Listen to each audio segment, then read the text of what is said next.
ব্যক্তি অথবা কোনো কাপল হয়তো খুব কষ্ট করছে, খুব বেশি পরিশ্রম করছে টাকা ইনকাম করার জন্য। হয়তো এর চেয়ে কম করলেও তাদের জীবন চলে যেত, ভালোভাবেই সচ্ছলভাবেই, কিন্তু তাদের কিছু ইচ্ছে পূরণ হতো না।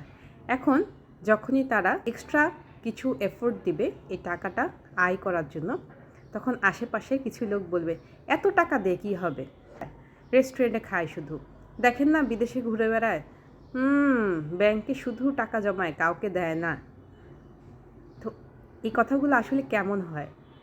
উনি কষ্ট করছে, উনি ইনকাম করছে, উনি ওনার শখ পূরণ করছে, এতে আমাদের সমস্যাটা কোথায়?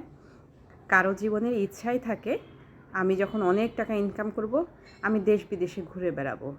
কেউ চায় তার ফিউচারটা সিকিউর করতে, কেউ চায় তার সন্তান সবচেয়ে ভালো বিদ্যাপীঠে পড়বে।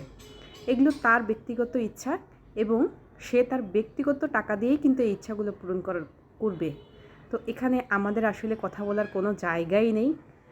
আর সে যদি তার দায়িত্ব পালন না করে, তার ফ্যামিলির প্রতি দায়িত্ব পালন না করে, তাহলে সেখানে কথা থাকে। কিন্তু দায়িত্ব পালনের পরে এক্সট্রা এফোর্ট দিয়ে আপনার শখগুলো কেন পূরণ করে না, এই কথাগুলো বলাটা আসলে অনেক বড় অন্যায়। সে কষ্ট করেই তার জন্য, অথবা তার ফ্যামিলির জন্য, অথবা তার স্বপ্ন পূরণের জন্য, আমার বা আপনার জন্য নয়।